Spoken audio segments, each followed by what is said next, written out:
Président du Conseil général de Bouches-du-Rhône portant l'afficheur à 1 100 €. Claude Vulpian, maire de Saint-Martin-de-Croix, vice-président du Conseil général, 20 € de plus.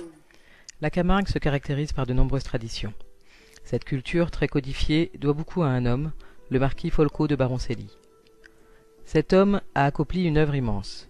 Il a donné une identité à un pays à travers la mise en place de traditions et de coutumes existantes encore aujourd'hui. Issu d'une famille d'aristocrates italiennes de Florence, Folco de Baroncelli est né en 1869. Il passera son enfance à Avignon, au palais de Baroncelli, aujourd'hui appelé palais du Roure. Sa famille, bien qu'aristocratique, parle provençal, véritable hérésie à l'époque où cette langue ne peut être que celle du peuple. Lors de ses études à Nîmes, il rencontrera Frédéric Mistral et Joseph Roumanille, célèbres poètes occitans, fondateurs du Félibridge, une association militant pour que le provençal soit reconnu comme une langue à part entière et non comme un vulgaire patois. Par la suite, il publiera d'ailleurs quelques recueils de poésie en provençal, prouvant ainsi la noblesse de cette langue. En 1895, Loup Marquès, le marquis comme on l'appelle, s'installe au Sainte-Marie-de-la-Mer et crée une manade au mas de la Marée. Les conditions de vie en Camargue sont alors difficiles du fait des nombreux marais. C'est un pays encore hostile et insalubre, il y fait chaud ou froid, les moustiques pullulent, l'été les marécages empestent. La région est peu peuplée et les gens y sont pauvres, bien que travaillant durement. En 1905, le marquis rencontre Buffalo Bill. Celui-ci lutte pour faire connaître le monde de l'Ouest sauvage. Il veut faire connaître au monde entier les traditions viriles des cow-boys et surtout du peuple indien en voie de disparition. Il crée alors un spectacle, le Wild West Show, mélange de rodéo avec chevaux, bisons et de reproduction de scènes de la vie quotidienne de ces cow-boys et indiens.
Débarquant à Marseille, le Wild West Show est mis en quarantaine au Sainte-Marie-de-la-Mer, provoquant ainsi la rencontre des deux hommes. Le marquis constatera alors les similitudes entre la conquête de l'Ouest et les terres humides de Camargue. Par la suite, il proposera à Buffalo Bill les services de ses gardiens pour ses spectacles.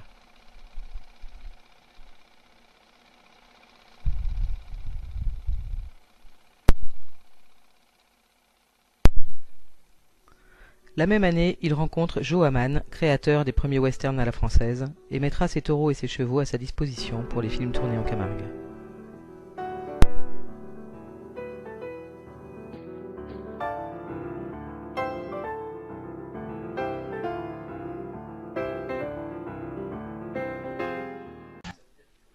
Sous l'influence espagnole, plusieurs éleveurs tentent de croiser des taureaux de race espagnole avec la race Camargue locale, mais le résultat de ce croisement demeure décevant. Convaincu que la race Camargue est plus adaptée à la course camarguaise, Baroncelli décide de retrouver la race originale. Il dresse alors le portrait type du taureau Camargue. Un corps fin et svelte, un pelage uni noir ou foncé, des cornes en forme de lyre ou demi-lune dressées à l'horizontale.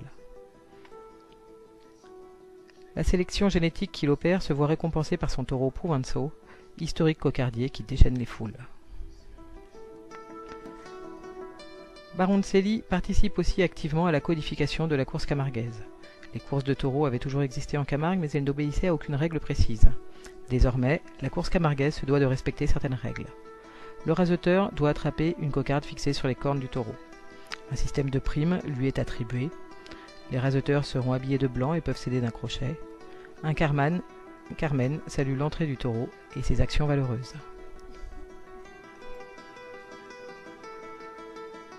Baroncelli transforma également les simples vachers de l'époque en gardians, sur le modèle des cow-boys observés dans les spectacles de Buffalo Bill. Il codifie leur tenue, pantalon en peau avec un galon noir sur le côté, chemise colorée à motif provençal, cravate ou cordelière, veste en velours noir et chapeau Valergue. Les gardiens sont également responsables des abrevado, conduite matinale d'un petit troupeau de taureaux depuis les pâturages jusqu'aux arènes, et des bandidos, retour des arènes au pré en fin d'après-midi. En 1909, ils créent la Nación Guardián, ayant pour objectif de défendre et maintenir les traditions camarguaises. Mobilisé en 1914, il rejoint les soldats sur le front et en restera profondément traumatisé. Il échappe d'ailleurs de peu au peloton d'exécution pour avoir tenu des propos antimilitaristes et sera interné au fort de Pequet d'Aigues-Mortes. En 1924, le marquis demande à Paul Hermann, peintre et sculpteur, de concevoir une œuvre associant symboliquement les gardians et les pêcheurs, les deux composantes du peuple des Saintes Maries de la Mer. Il dessine ainsi la croix camarguaise, symbole de la Nación Guardián. Cette dernière associe les trois vertus théologales, une croix, symbole de la foi, un cœur, symbole de charité, et une encre marine, symbole d'espérance. Les trois extrémités de la croix sont terminées par des tridents représentant les gardiens. En 1930, les problèmes financiers de Baroncelli s'accumulent et il doit quitter son mas de la Marée, dont il n'est que locataire. Les habitants des Saintes Maries de la Mer se cotisent alors et lui offrent un terrain sur lequel il construit la réplique du mas de la Marée, qu'il baptisera mas de Simbeo. Dans les années qui suivent, il combattra le projet d'assèchement du Vacarès. En effet, en prévoyant de drainer et d'aseptiser les marais pour y développer des plaines céréalières, le projet allait profondément défigurer le paysage camarguais si typique.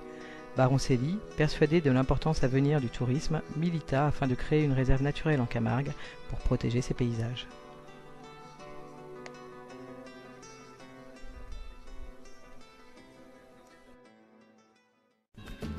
Le marquis soutient également les gitans et leur pèlerinage. À sa demande, l'archevêque d'Aix tolère que la statue de Sarah, patronne des gitans, soit amenée jusqu'à la mer, ce qui est réalisé pour la première fois le 25 mai 1935. Toutefois, il faudra attendre 1953 pour que des prêtres acceptent de participer à cette procession.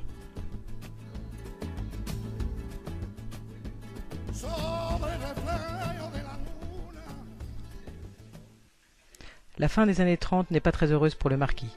Il tombe gravement malade en 1935, perd sa femme l'année suivante et sa malade fait faillite. Quelques années plus tard, en 1942, les Allemands l'expulsent et réquisitionnent son mas de Simbeo, l'obligeant à se réfugier chez sa fille. Il y décédera l'année suivante en 1943. En 1944, les troupes allemandes détruisent son mas à l'explosif avant de quitter le pays.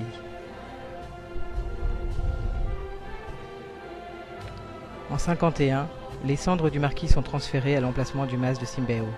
Les gitans lui font alors des funérailles grandioses. La légende raconte que lors de ce transfert, les flamants roses se sont abattus à droite et à gauche sur les étangs, et que tandis que le convoi funèbre longe les prés, plus de 300 taureaux ont emboîté le pas au cortège funéraire, comme accompagnant leur maître une dernière fois.